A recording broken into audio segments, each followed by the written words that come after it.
tey moom Khadim war ma bàyyi nga dalal sa gan. kon baax na donc merci de nous rester fidèles sur www.universmediatv.com ñu leen di fàttali ne yéen a ngi ci seen matinale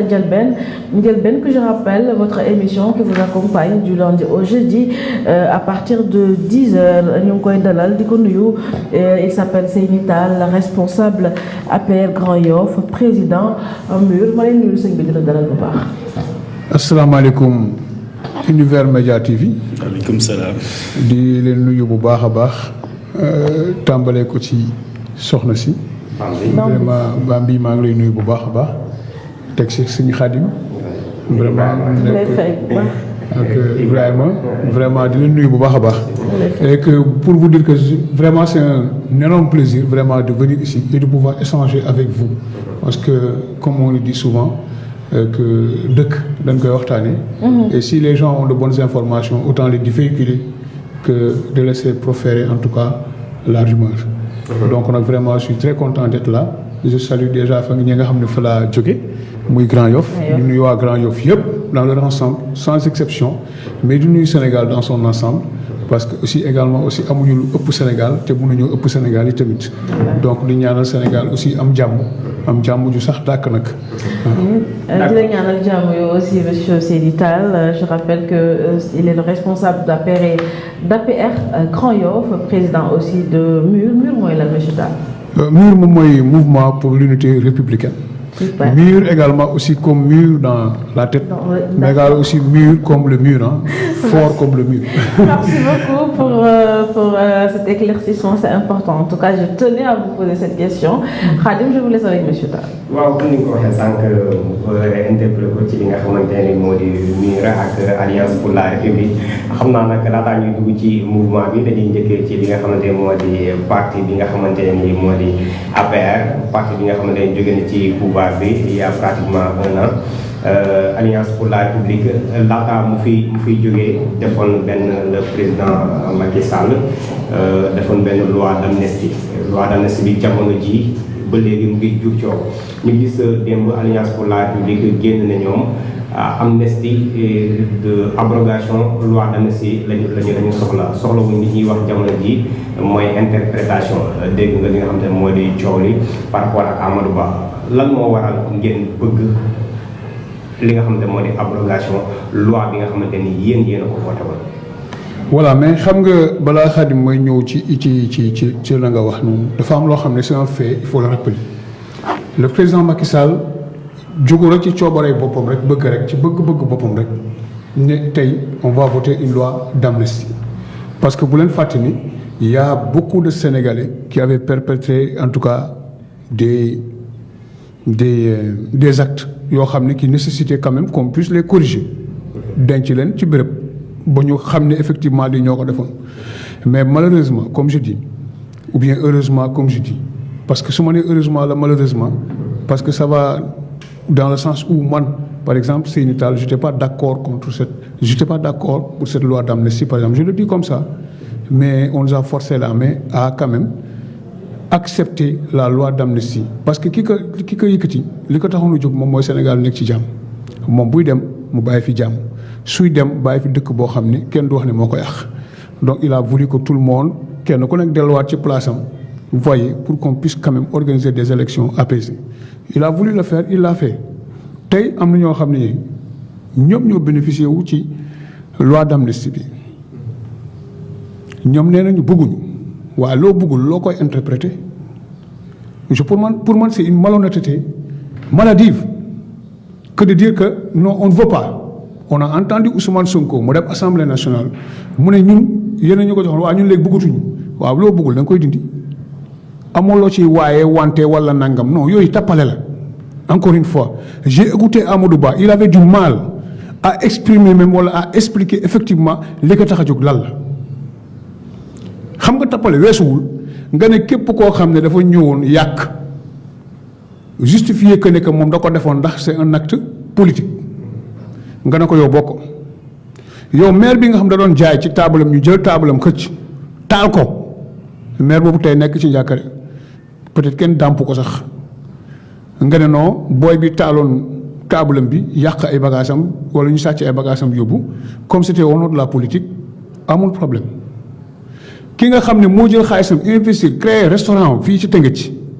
def ci xaalis bu ñu jeex ay millions ñu taal ko ñu identifier par exemple ñu ko taal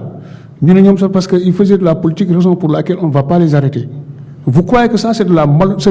l'honnêteté, c'est de la malhonnêteté et ce n'est pas sérieux comme ça ñun ay jullit lañ jullit warul encourager moroomam di yàqal nit au nom parce que tout simplement moom daf koo bëgg wala da koo sopp ba pare nga jël si sunu xaalis di leen jox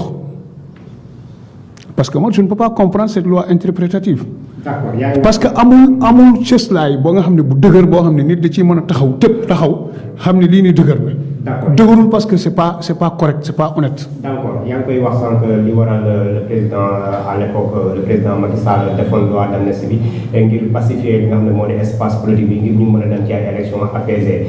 loolu moo ko waral waaye bu léegi loi d'amnistie bi mu ngi wër di ngi continuer di jur coow yaa ngi wax sànq à l'époque waa Pastef ànd ñu si woon voté mu woon à l'Assemblée li nga xam ne moo di projet de loi bi wala projet de loi bi bien sûr tey jii ñoom wax ñu ne dañ koy abrogé dañ ne dañ koy interpréter yéen aussi yéen ñi nga xam ne yéen a ko voté woon seen position waru woon gën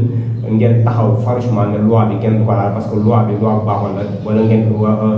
mais dañu gis ne da ngeen a encouragé li nga xam ne moo di abrogation totale loi d'amnistie bi. waaw mais xam nga nit soo ko defalee mbir te xamul li nga ko defal li mu doon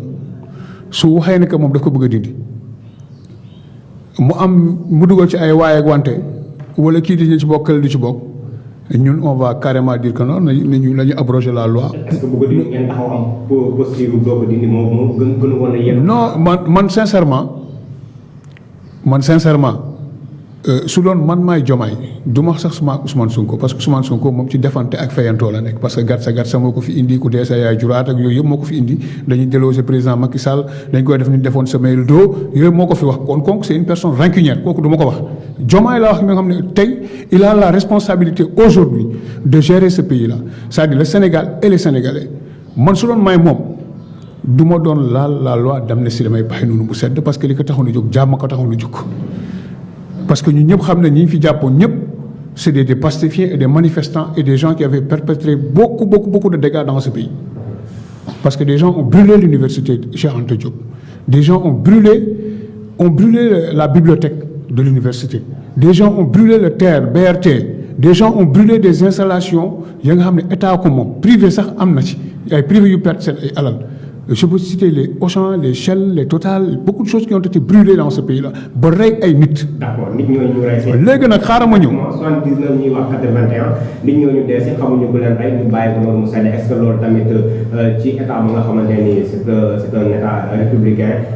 la justice bi nga xamante ne moo fiy dox ñu bàyyi noonu kenn xamul ñu leen rey seen ay mbokku toog di dund ak souffrance boobu noonu est-ce que dans un pays normal dans un état normal dinañ mën a cautionner mbir yooyu.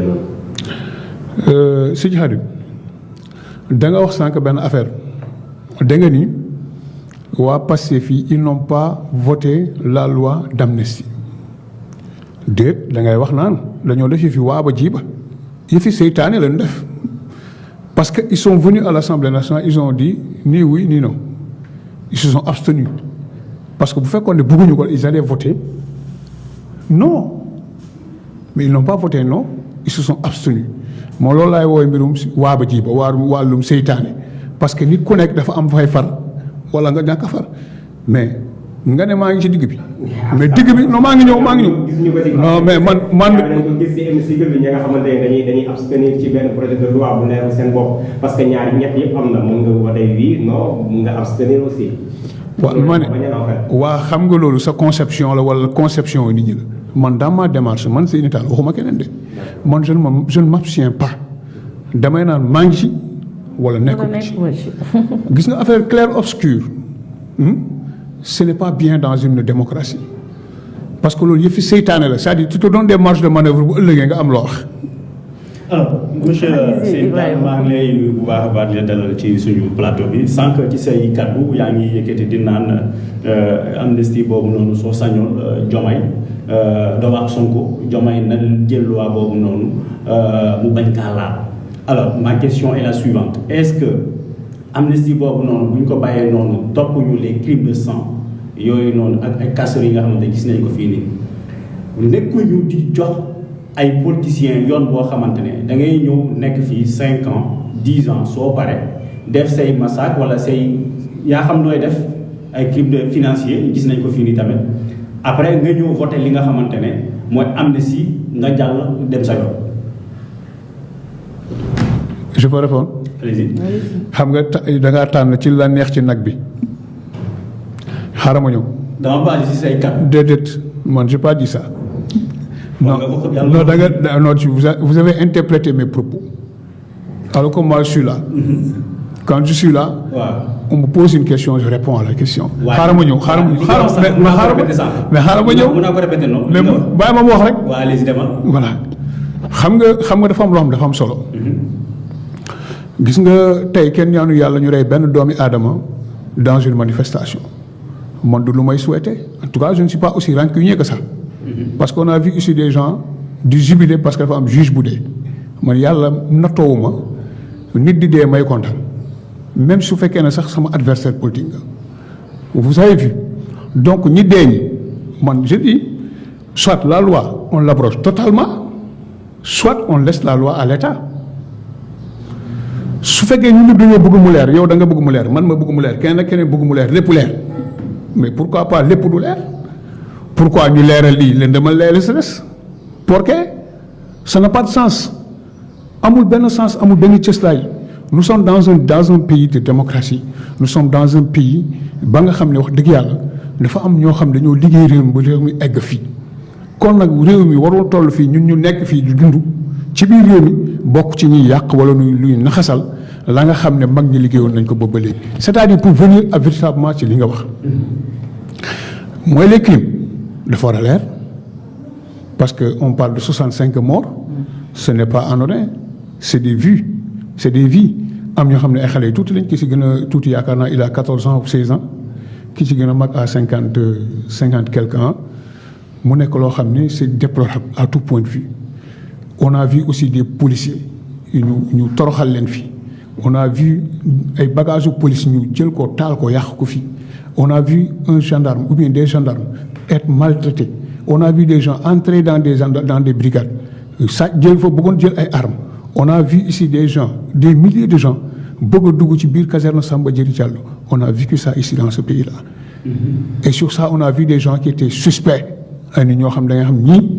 li leen tax a jóg. waaw est-ce que loolu jarul sañ koy leeral nag. loolu laa wax ni man dama la wax ni. man je suis pour la clarté totale. waaw mais dafa donc c'est pour te dire que. dafa am benn mbir li taw ci diggante bi entre temps parce que on a vu que le président de la République dafa nekkoon kaso idem comme son premier ministre. ñoom ñëpp dañoo nekkoon kaso léegi yow li ngay wax ni comme ñoom waxuñu total waxuñu partiel est-ce que yow li ngay wax ne bu fekkee ne noonu la ñuy def ñoom seen place yow fan nga xalaatee ne fan la ngeen waroon a yóbbu instant yi ni ñoom dañuy demaat kaso wala. donc éclaircissement c'est-à-dire pour Diomaye Faye il a l'immunité présidentielle un président de la République mënuñu ko jàppee. kon nag mën nañu d'accord interprétation bi nga xamante ne ñoom loolu la ñuy def. xaaral maa ngi ñëw. il faut pas en faire un fourre-tout c'est-à-dire gis nga c'est une loi boo xam ni soit man pour man on l'abroge totalement soit on laisse à l'État kenn rek moo ci am prérogative bu ñu bañ ko jàpp wala mu bañ delluwaat kaso c'est le président Diomaye Faye mais luy Ousmane Sonko lu ay ñoom ñi nga xam dañoo jotoon a daw gàddaay sax te ñu amoon mandat boo xam dañoo waroon a jàpp muy ñoom Ngagne Demba Touré yi ak certains maires ak certains ministres yi nga xam sax actuellement ñu ngi avoué sur les plateaux de télévision que ñoom dañ doon financer pour ñuy taal donc mu nekk loo xam ne c'est des aveux de taille yoo xam dégg nañ ko et des jeunes de Ziguinchor aussi jóg taxaw di wax carrément la nga xam ñoom ñoo lañ joué comme rôle ci li nga xam ne moom moo amoon fii am ñoo xam dañuy wax ñoom ñoo taal Auchan ci lu leer am ñoo xam ne ñoom wax nañ sax ñu bokkoon nañ sax ci li amoon Yarax bi ñuy sànni cocktail molotov ci biir bus yooyu noonu ba ñaari xale di ci décédé xam nga ñooñu kenn wax loolu la ñoom ñooy waxal seen bopp ak l'administrateur du FAISE am na ko indexé un jeune l'a indexé carrément nañu moo leen doon fay xaalis donc bu fekkee ne ko booy boobu li muy wax du dëgg moom porté wu ko plainte de pourtant il est là vivant mu ngi koy dégg na vidéo parce que ça a fait le tour du monde c'est-à-dire li wérta wóor kenn ku nekk soo nangoo abroger la loi il faudra que kenn ku nekk jël ay responsabilités par rapport ak li muy engendrer comme conséquence munoo wax ne yow lu neex la rek ngay rek lu neex la rek ngay jël lu naqari la c'est pour les autres c'est pas vrai et ça ne doit pas se passer comme ça gis nga un pays ce n'est pas de l'amusement un pays ce n'est pas encore un terrain de jeu un pays c'est du sérieux j'ai l'habitude de dire que la politique c'est une affaire très sérieuse mais malheureusement quand des personnes qui ne sont pas du tout sérieuses qui ne sont pas animées de bonne foi qui ne sont pas là véritablement pour les intérêts de notre pays ils sont là uniquement pour leur propre intérêt parce que man boo may ne seeni bu subaa nañu dajee rond-point 6 dañu war a manifester ji ba pare man boo ma ko waxee ma ne la waaw bu subaa boo nee 15 heures maa ngi foofu taxaw mais c'est 15h10 wala et demi gisuma la fa yow mii ma woo sama kër laay ñibbi parce que man loo may woo loolu rek na nga ci jiitu vous avez vu toutes les manifestations yi am Sénégal toutes les manifestations sans exception laa leen di wax nag gisu leen ci benn responsable Pastef boo leen xàmmee boo leen ràññee bu taxawoon foofu amul benn yoon laa ci gis boo xam ne Ousmane Sonko mu ngi doon dox ak Barthélémy Dias ci tali Médina bi ñuy dox ni ngandalu benn lacrymogène ñu daw dugg ci mbaar yi toog ci ay banc yu ndaw c'est la seule fois où j'ai vu Ousmane Sonko sur le terrain et certains responsables mais amul kenn ci ñoom xoolal vidéo manifestation yépp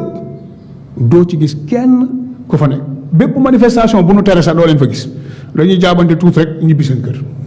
C'est important, Monsieur Tall, mais moi j'aimerais juste rebondir sur un truc et que je pense que ni ma koy xalaatee Sénégalais yu bëri noonu la ñu koy xalaatee moi je pense que respectivement des deux côtés ku ci nekk am na peut-être loo defoon loo xam ne ni yoon war na la topp et je peux en venir d'après li ma déglu ci li nga xam ne wax nga ko une loi si on est vraiment contre une loi il faut l'abroger totalement n'est-ce pas. Mais c'est ça xam nga soxna si munoo wax ne. bugguma waaye wante bugguma parce que bugguma man noonu la ma ko jàppee rek bugguma mënul nekkaat ne waaye wante wala nanga non c'est dans la vie il faut être sérieux pour une fois soit on est sérieux soit on n'est pas sérieux gis nga nit koo xam ne tamit nag ay waxam day waroo tout le temps lu mu la waxati boo ci dóoree sa doom yaa tooñ sa doom. Et vous qui êtes du camp de l'APR, vous ne vous inquiétez pas par rapport à l'abrogation. Mais l'abrogation de la loi là xam nga ñoom actuellement kan la ñuy viser sax ñoom bi ñuy manifester kan moo génnoon est-ce que ñun waa APR ñoo génnoon dem di jàmbaarloog ñoom est-ce que ñu la doon tere taal BRT wala TER ñun ñoo leen ko doon tere taal.